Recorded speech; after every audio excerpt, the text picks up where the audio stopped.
En mis torturados oídos resuenan incesantemente un chirrido y un aleteo de pesadilla, y un breve ladrido lejano como el de un gigantesco sabueso. No es un sueño, y temo que ni siquiera sea locura, ya que son muchas las cosas que me han sucedido para que pueda permitirme esas misericordiosas dudas. San John es un cadáver destrozado. Únicamente yo sé el porqué, y la índole de mi conocimiento es tal que estoy a punto de saltarme la tapa de los sesos por miedo a ser destrozado del mismo modo. En los oscuros e interminables pasillos de la horrible fantasía vagabundea Némesis, la diosa de la venganza negra y disforme que me conduce a aniquilarme a mí mismo. Que perdone el cielo la locura y la morbosidad que atrajeron sobre nosotros tan monstruosa suerte. Hartos ya con los tópicos de un mundo prosaico, donde incluso los placeres del romance y de la aventura pierden rápidamente su atractivo, San John y yo habíamos seguido con entusiasmo todos los movimientos estéticos e intelectuales que prometían terminar con nuestro insoportable aburrimiento. Los enigmas de los simbolistas y los éxtasis de los prerrafaelistas fueron nuestros en su época, pero cada nueva moda quedaba vaciada demasiado pronto de su atrayente novedad. Nos apoyamos en la sombría filosofía de los decadentes y a ella nos dedicamos, aumentando paulatinamente la profundidad y el diabolismo de nuestras penetraciones. Baudelaire y Huysmans no tardaron en hacerse pesados hasta que finalmente no quedó ante nosotros más camino que el de los estímulos directos provocados por anormales experiencias y aventuras personales. Aquella espantosa necesidad de emociones nos condujo eventualmente por el detestable sendero que incluso en mi actual estado de desesperación menciono con vergüenza y timidez, el odioso sendero de los saqueadores de tumbas. No puedo revelar los detalles de nuestras impresionantes expediciones, ni catalogar siquiera en parte el valor de los trofeos que adornaban el anónimo museo que preparamos en la enorme casa donde vivíamos San John y yo, solos y sin criados. Nuestro museo era un lugar sacrílego, increíble, donde con el gusto satánico de neuróticos dilettantí habíamos reunido un universo de terror y de putrefacción para excitar nuestras viciosas sensibilidades. Era una estancia secreta, subterránea, donde unos enormes demonios alados esculpidos en basalto y ónice vomitaban por sus bocas abiertas una extraña luz verdosa y anaranjada, en tanto que unas tuberías ocultas hacían llegar hasta nosotros los olores que nuestro estado de ánimo apetecía, a veces el aroma de pálidos lirios fúnebres, a veces el narcótico incienso de unos funerales en un imaginario templo oriental, y a veces, cómo me estremezco al recordarlo, la espantosa fetidez de una tumba descubierta. Alrededor de las paredes de aquella repulsiva estancia había féretros de antiguas momias alternando con hermosos cadáveres que tenían una apariencia de vida, perfectamente embalsamados por el arte del moderno taxidermista y con lápidas mortuorias arrancadas de los cementerios más antiguos del mundo. Aquí y allá unas hornacinas contenían cráneos de todas las formas y cabezas conservadas en diversas fases de descomposición. Allí podían encontrarse las podridas y calvas coronillas de famosos nobles y las tiernas cabecitas doradas de niños recién enterrados. Había allí estatuas y cuadros, todos de temas perversos y algunos realizados por San John y por mí mismo. Un portafolio cerrado, encuadernado con piel humana curtida, contenía ciertos dibujos atribuidos a Goya y que el artista no se había atrevido a publicar. Había allí nauseabundos instrumentos musicales de cuerda, de metal y de viento, en los cuales San John y yo producíamos a veces disonancias de exquisita morbosidad y diabólica lividez. Y en una multitud de armarios de caoba reposaba la más increíble colección de objetos sepulcrales nunca reunidos por la locura y perversión humanas. Acerca de esa colección debo guardar un especial silencio. Afortunadamente tuve el valor de destruirla mucho antes de pensar en destruirme a mí mismo. Las expediciones en el curso de las cuales recogíamos nuestros nefandos tesoros eran siempre memorables acontecimientos desde el punto de vista artístico. No éramos vulgares vampiros, sino que trabajábamos únicamente bajo determinadas condiciones de humor, paisaje, medio ambiente, tiempo, estación del año y claridad lunar. Aquellos pasatiempos eran para nosotros la forma más exquisita de expresión estética y concedíamos a sus detalles un minucioso cuidado técnico. Una hora inadecuada, un pobre efecto de luz o una torpe manipulación del húmedo césped destruían para nosotros la extasiante sensación que acompañaba la exhumación de algún ominoso secreto de la Tierra. Nuestra búsqueda de nuevos escenarios y condiciones excitantes era febril e insaciable. San John abría siempre la marcha, y fue él quien descubrió el maldito lugar que acarreó sobre nosotros una espantosa e inevitable fatalidad. ¡Qué desdichado destino nos atrajo hasta aquel horrible cementerio holandés! Creo que fue el oscuro rumor, la leyenda acerca de alguien que llevaba enterrado allí 5 siglos, alguien que en su época fue un saqueador de tumbas y había robado un valioso objeto del sepulcro de un poderoso. Recuerdo la escena en aquellos momentos finales, la pálida luna otoñal sobre las tumbas, proyectando sombras alargadas y horribles, los grotescos árboles, cuyas ramas descendían tristemente hasta unirse con el descuidado césped y las estropeadas losas, las legiones de murciélagos que volaban contra la luna, la antigua capilla cubierta de hiedra y apuntando con un dedo espectral al pálido cielo, los fosforescentes insectos que danzaban como fuegos fatuos bajo las tejas de un alejado rincón, los olores a moho, a vegetación y a cosas menos explicables que se mezclaban débilmente con la brisa nocturna procedente de lejanos mares y pantanos, y lo peor de todo, el triste aullido de algún gigantesco sabueso al cual no podíamos ver ni situar de un modo concreto. Al oírlo nos estremecimos, recordando las leyendas de los campesinos, ya que el hombre que tratábamos de localizar había sido encontrado hacía siglos en aquel mismo lugar, destrozado por las zarpas y los colmillos de un execrable animal. Recuerdo cómo excavamos la tumba del vampiro con nuestras azadas y cómo nos estremecimos ante el cuadro de nosotros mismos, la tumba, la pálida luna vigilante, las horribles sombras, los grotescos árboles, los murciélagos, la antigua capilla, los danzantes fuegos fatuos, los nauseabundos olores, la gimiente brisa nocturna y el extraño aullido de cuya existencia objetiva apenas podíamos estar seguros. Luego nuestros azadones chocaron con una sustancia dura y no tardamos en descubrir una enmohecida caja de forma oblonga. Era increíblemente recia, pero tan vieja que finalmente conseguimos abrirla y regalar nuestros ojos con su contenido. Mucho, sorprendentemente mucho, era lo que quedaba del cadáver a pesar de los 500 años transcurridos. El esqueleto, aunque aplastado en algunos lugares por las mandíbulas de la cosa que le había producido la muerte, se mantenía unido con asombrosa firmeza, y nos inclinamos sobre el descarnado cráneo con sus largos dientes y sus cuencas vacías, en las cuales habían brillado unos ojos con una fiebre semejante a la nuestra. En el ataúd había un amuleto de exótico diseño, que al parecer estuvo colgado del cuello del durmiente. Representaba un sabueso alado, o a una esfinge con un rostro semicanino, y estaba exquisitamente tallado al antiguo gusto oriental en un pequeño trozo de jade verde. La expresión de sus rasgos era sumamente repulsiva, sugeridora de muerte, de bestialidad y de odio. Alrededor de la base llevaba una inscripción en unos caracteres que ni San John ni yo pudimos identificar, y en el fondo, como un sello de fábrica, aparecía grabado un grotesco y formidable cráneo. En cuanto echamos la vista encima al amuleto, supimos que debíamos poseerlo, que aquel tesoro era evidentemente nuestro botín. Aun en el caso que nos hubiera resultado completamente desconocido, lo hubiéramos deseado, pero al mirarlo de más cerca, nos dimos cuenta de que nos parecía algo familiar.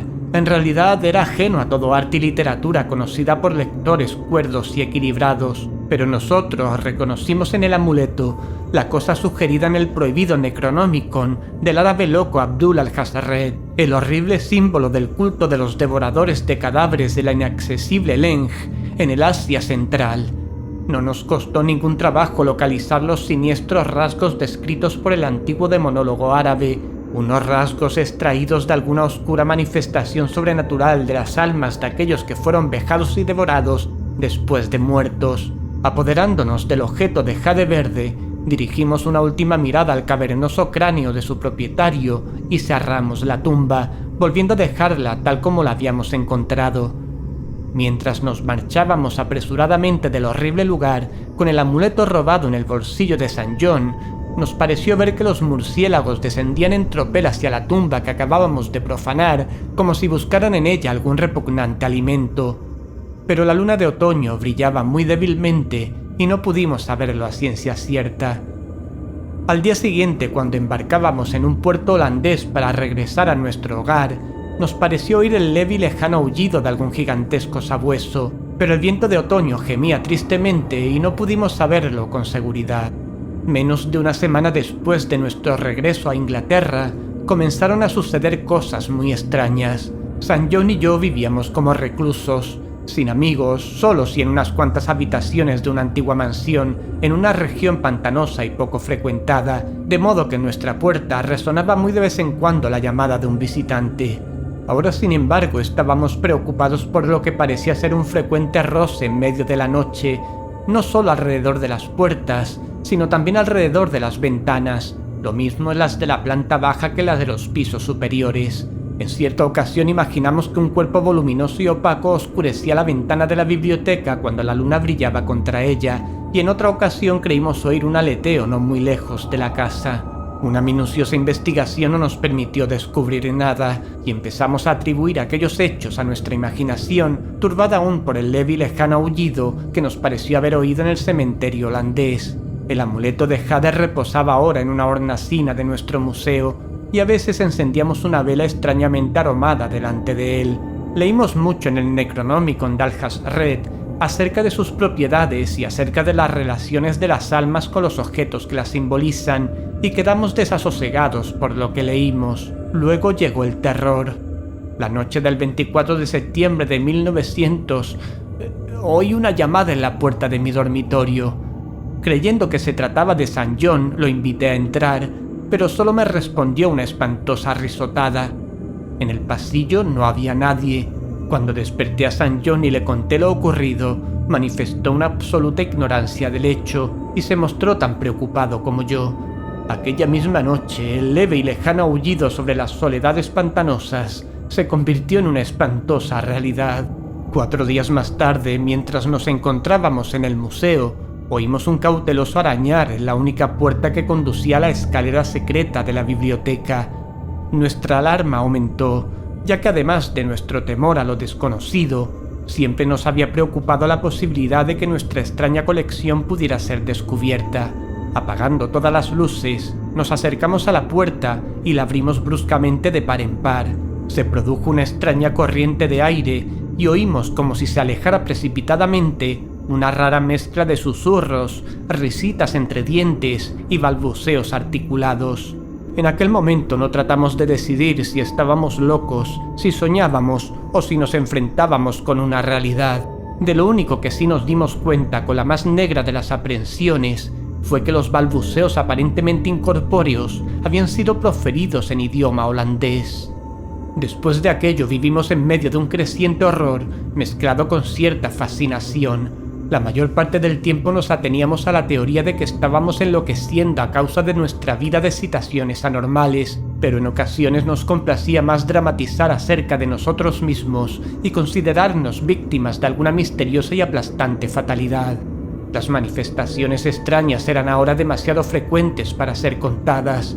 Nuestra casa solitaria parecía sorprendentemente viva con la presencia de algún ser maligno cuya naturaleza no podíamos intuir, y cada noche aquel demoníaco aullido llegaba hasta nosotros, cada vez más claro y audible. El 29 de octubre encontramos en la tierra blanda debajo de la ventana de la biblioteca una serie de huellas de pisadas completamente imposibles de describir. Resultaban tan desconcertantes como las bandadas de enormes murciélagos que merodeaban por los alrededores de la casa en número creciente. El horror alcanzó su culminación el 18 de noviembre, cuando San John, regresando a casa al oscurecer, procedente de la estación del ferrocarril, fue atacado por algún espantoso animal y murió destrozado. Sus gritos habían llegado hasta la casa, y yo me había apresurado a dirigirme al terrible lugar. Llegué a tiempo de oír un extraño aleteo y de ver una vaga forma negra silueteada contra la luna que se alzaba en aquel momento. Mi amigo estaba muriéndose cuando me acerqué a él y no pudo responder a mis preguntas de un modo coherente. Lo único que hizo fue susurrar: el amuleto. Aquel maldito amuleto. Y exhaló el último suspiro, convertido en una masa inerte de carne lacerada.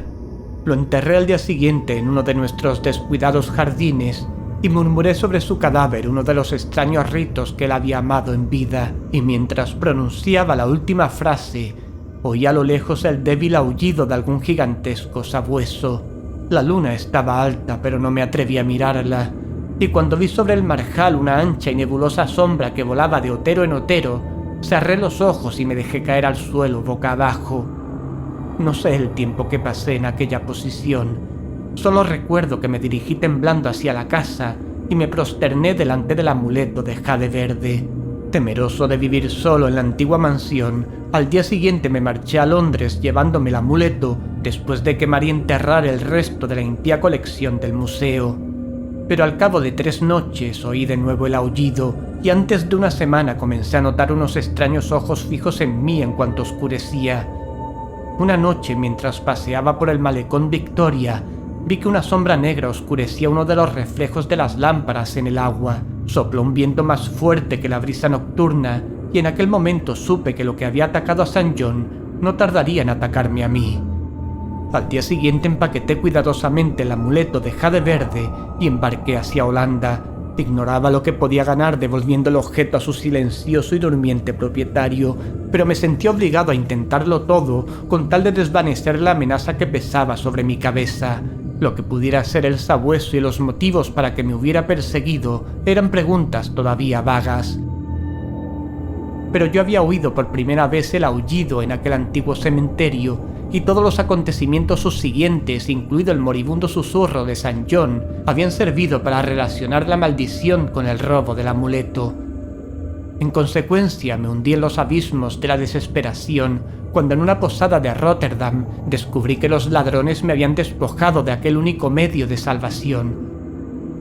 Aquella noche el aullido fue más audible, y por la mañana leí en el periódico un espantoso suceso acaecido en el barrio más pobre de la ciudad.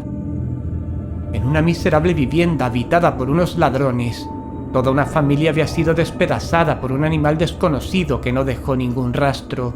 Los vecinos habían oído durante toda la noche un leve, profundo e insistente sonido, semejante al aullido de un gigantesco sabueso. Al anochecer me dirigí de nuevo al cementerio, donde una pálida luna invernal proyectaba espantosas sombras y los árboles sin hojas inclinaban tristemente sus ramas hacia la marchita hierba y las estropeadas losas. La capilla cubierta de hiedra apuntaba al cielo un dedo burlón y la brisa nocturna gemía de un modo monótono procedente de helados marjales y frígidos mares. El aullido era ahora muy débil y cesó por completo mientras me acercaba a la tumba que unos meses antes había profanado, ahuyentando a los murciélagos que habían estado volando curiosamente alrededor del sepulcro. No sé por qué había acudido allí, a menos que fuera para rezar o para murmurar dementes explicaciones y disculpas al tranquilo y blanco esqueleto que reposaba en su interior, pero cualesquiera que fueran mis motivos, ataqué el suelo medio helado con una desesperación parcialmente mía y parcialmente de una voluntad dominante ajena a mí mismo. La excavación resultó mucho más fácil de lo que había esperado, aunque en un momento determinado me encontré con una extraña interrupción. Un esquelético buitre descendió del frío cielo y picoteó frenéticamente en la tierra de la tumba hasta que lo maté con un golpe de azada. Finalmente dejé al descubierto la caja oblonga y saqué la enmohecida tapa. Aquel fue el último acto racional que realicé, ya que en el interior del viejo ataúd, rodeado de enormes y soñolientos murciélagos, se encontraba lo mismo que mi amigo y yo habíamos robado, pero ahora no estaba limpio y tranquilo como lo habíamos visto entonces, sino cubierto de sangre reseca y de jirones de carne y de pelo, mirándome fijamente con sus cuencas fosforescentes. Sus colmillos ensangrentados brillaban en su boca entreabierta en un rictus burlón, como si se mofara de mi inevitable ruina. Y cuando aquellas mandíbulas dieron paso a un sardónico aullido, semejante al de un gigantesco sabueso, y vi que en sus sucias garras empuñaba el perdido y fatal amuleto de jade verde, eché a correr, gritando estúpidamente hasta que mis gritos se disolvieron en estallidos de risa histérica. La locura cabalga a lomos del viento, garras y colmillos afilados en siglos de cadáveres. La muerte en una bacanal de murciélagos procedentes de las ruinas de los templos enterrados de Belial.